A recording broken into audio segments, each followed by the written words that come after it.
Madam Speaker, distinguished colleagues, isang mapagpalayang hapon po sa ating lahat.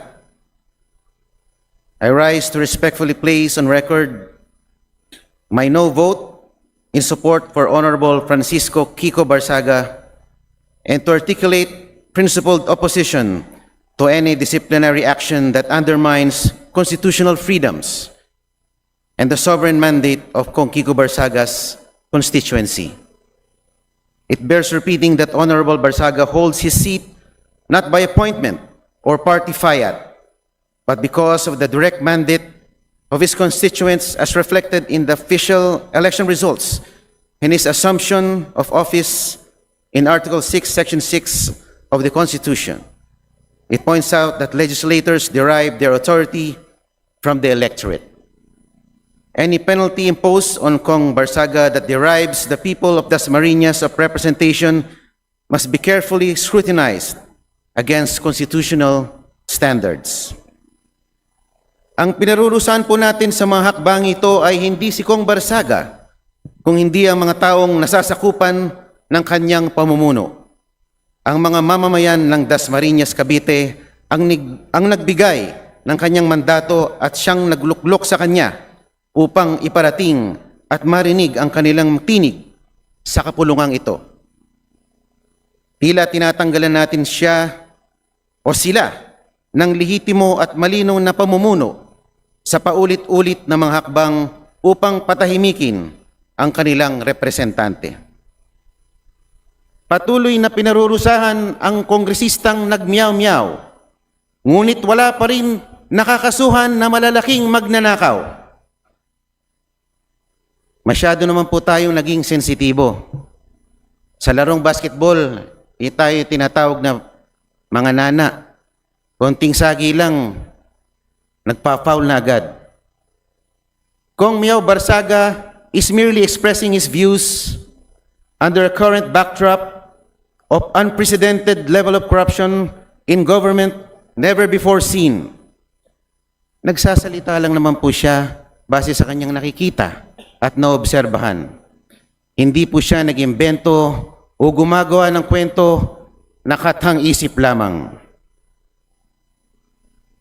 If the disciplinary actions against Kong Barsaga stem from speech that discusses public issues such as statements on corruption or critical commentary, such actions risk contravening the fundamental right to freedom of speech and curtailing legitimate political expression.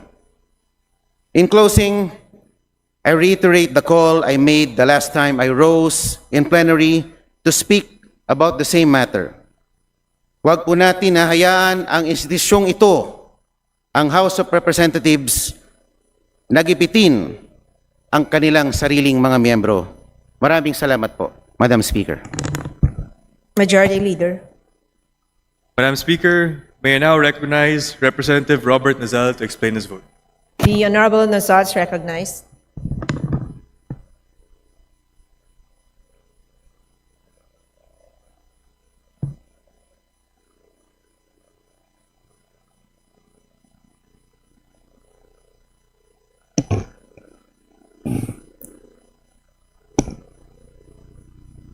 Mr. Speaker, esteemed colleagues, 6 months ago when this matter first came before the House, I voted to reprimand, not suspend, Representative Kiko Barsaga.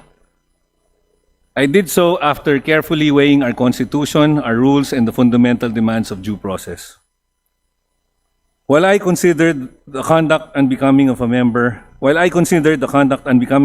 of Congress, I did not believe then, nor do I believe now, that it met the threshold for suspension. Suspension is a severe sanction. It temporarily withdraws not only a member's privileges, but also the representation owed to his constituents. It is, in effect, the final step before the political death penalty of expulsion. Our discipline must be principled and proportionate, not reactionary.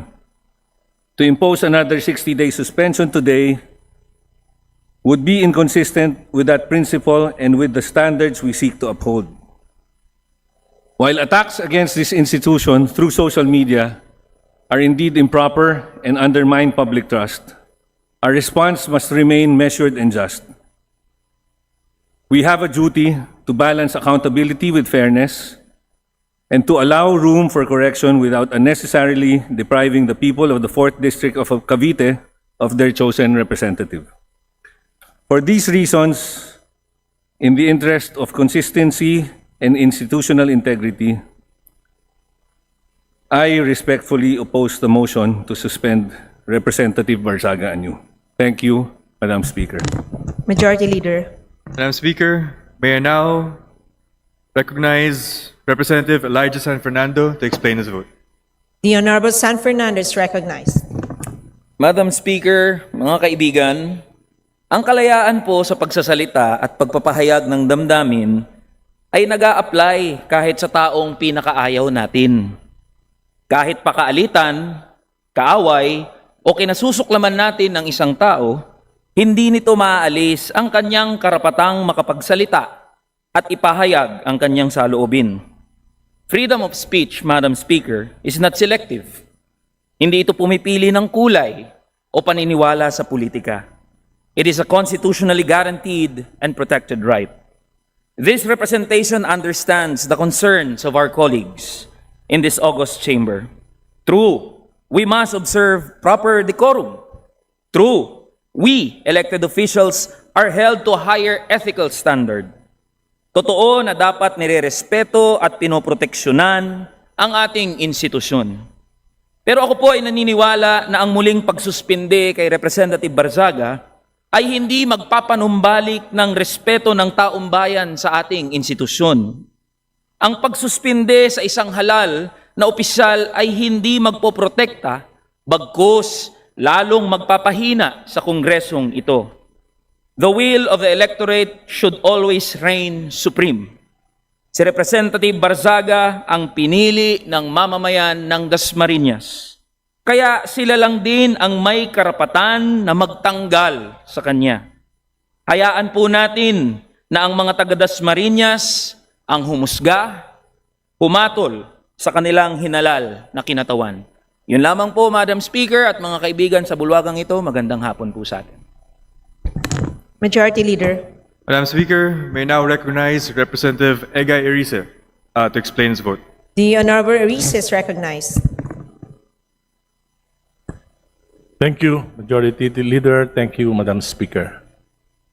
I still recall some 50 years ago, when former President Ferdinand Edralin Marcos Sr. speaking to us, youth leaders of the nation, saying he wanted to combine the wisdom of the youth with the foolishness of the old.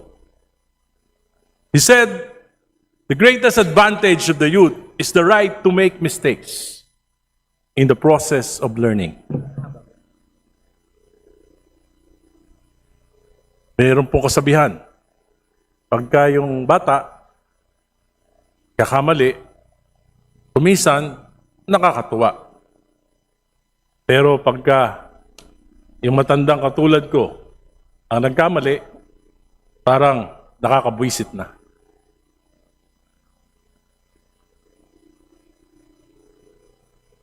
We have already sanctioned Congressman Kiko with 60 days suspension. And in respect to my old friend, the late P.D. Barzaga, considering his youth, I can no longer vote for an extension of his suspension. Furthermore, there are lingering questions regarding members of this House violating conflict of interest, contractors, traders selling projects, yet we have not acted on them. In fact, we have tolerated them. What message would it send if we suspend those who fight corruption while allowing those who commit to remain untouched in this House?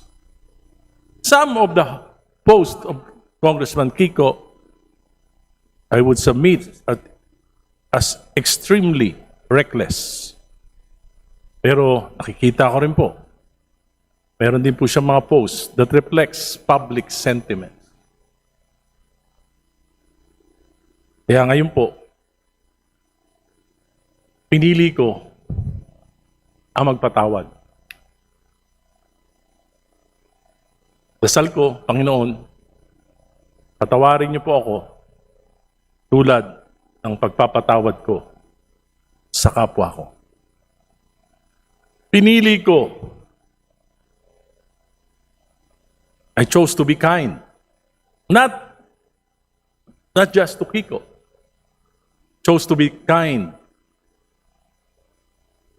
to the almost 1 million population of Dasmariñas, Cavite, the constituency of Congressman Kiko Barsaga. Salamat po. Majority Leader.